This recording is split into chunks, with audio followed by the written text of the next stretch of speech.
11 సీట్లకు పరిమితం కావడంతో వైసీపీ అధినేత గతం మర్చిపోయారు. గజనీలా మారిపోయి గతంలో ఆయన చేసిన పనులను కూటమికి ఆపాదిస్తున్నారు.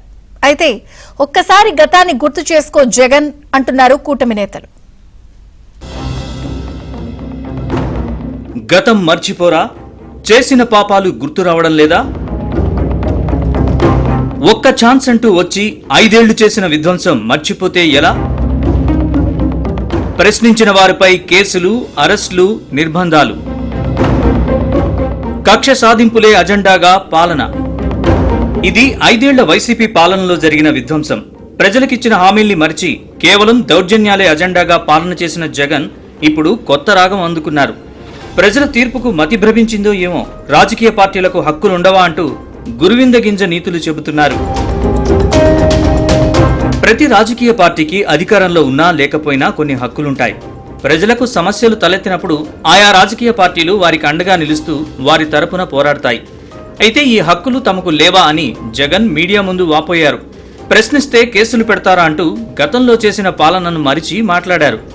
మరి ఇవే హక్కులు గతంలో ప్రతిపక్షంలో ఉన్న తమకు ఉండవా అని టీడీపీ నేతలు ప్రశ్నిస్తున్నారు. గత వైసీపీ హయాంలో చంద్రబాబుపై, టీడీపీ నేతలపై వైసీపీ చేసిన విధ్వంసాల్ని గుర్తు చేస్తున్నారు. ప్రజాస్వామ్యం గురించి నువ్వు మాట్లాడుతున్నావా? జగన్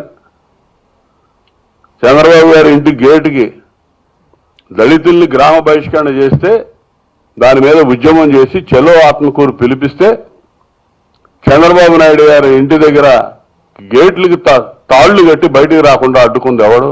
ఇదే ప్రజాస్వామ్యం అంటే? నీకు అధికారం ఉందనే కదా నువ్వు ఆ రోజు ఆ విధంగా చేసింది.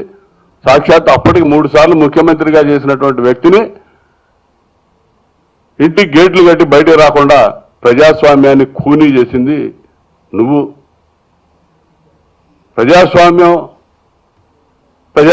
గగ్గోలు పెడుతున్నావు. రప్పా అని చెప్పి నరకండి అని చెప్తుంది నువ్వు. నీ కార్యకర్తలు చెప్తా ఉన్నారు. అసలు సిగ్గుందా నీకు? అఖిల భారత సర్వీస్ అధికారులకు సైతం కులాన్ని అంటగట్టారు. అధికారులపై కేసులు పెట్టడం వెనక కూడా జగన్మోహన్ రెడ్డి ఆదేశాలు పాటించడమే అని తేలింది. దీన్ని ఆయన మీడియా సమావేశంలో కావాలని విస్మరించారు. కోర్టుల్లో తీర్పులు వ్యతిరేకంగా వచ్చాయని న్యాయమూర్తుల మీద ట్వీట్లు పెట్టించి ఆనందం పొందిన జగన్ ఇప్పుడు ప్రజాస్వామ్యం ఉందా అని ప్రశ్నించడంపై సొంత పార్టీ నేతలే నవ్వుకుంటున్నారు. ఇవన్నీ చూస్తుంటే జగన్ నాటిన విత్తనమే ఇప్పుడు చెట్టయిందని రాజకీయ విశ్లేషకులు అంటున్నారు. తమ పార్టీ నేతల ఇళ్లపై దాడులు జరిగాయంటున్న జగన్ అసలు వాటికి కారణాలు మాత్రం చెప్పడం లేదు. నల్లపరెడ్డి ప్రసన్నకుమార్ రెడ్డి వ్యాఖ్యల్ని ప్రస్తావించలేదు. లక్షలాది ఉద్యోగాలు తీసేశారన్న జగన్ అసలు వాలంటీర్లకు రెన్యువల్ చేయకుండా వారికి హక్కు లేకుండా చేసింది తానేనని మరిచారు. వైసీపీ నేతల్ని అక్రమ నిర్బంధం చేస్తున్నారని జగన్ చెబుతున్నారు. కానీ అచ్చెన్నాయుడిని 100 కిలోమీటర్ల కార్లు తేవడాన్ని ఏమంటారని టీడీపీ నేతలు ప్రశ్నిస్తున్నారు. చివరకు సినిమాల్లో డైలాగులు ఇష్టం లేకపోతే సినిమాను ఆపేయాలని జగన్ అన్నారు. మరి వివేకం సినిమా ఇష్టం లేకే కోర్టుకు వెళ్లి ఆపారా అని టీడీపీ నేతలు ప్రశ్నించారు. నువ్వు సినిమాల గురించి మాట్లాడుతా ఉన్నావు. వివేకం సినిమాను ఎందుకు ఆపించావు? వివేకం నీ బాబాయిని హత్య చేసింది, అడ్డగోలుగా గొడ్డలతో నరికి చంపిన చరిత్ర అనే కదా. దాని కోర్టులకు వెళ్ళి దాన్ని అడ్డుకున్నావు. వదిలిపెట్టి చూస్తారు, ప్రజలు చూస్తారు ఏముందో అందులో. జగన్ నాటిన చెట్టే ఇప్పుడు మొక్కైందనే విషయం మర్చిపోతున్నావా అని టీడీపీ నేతలు ప్రశ్నిస్తున్నారు.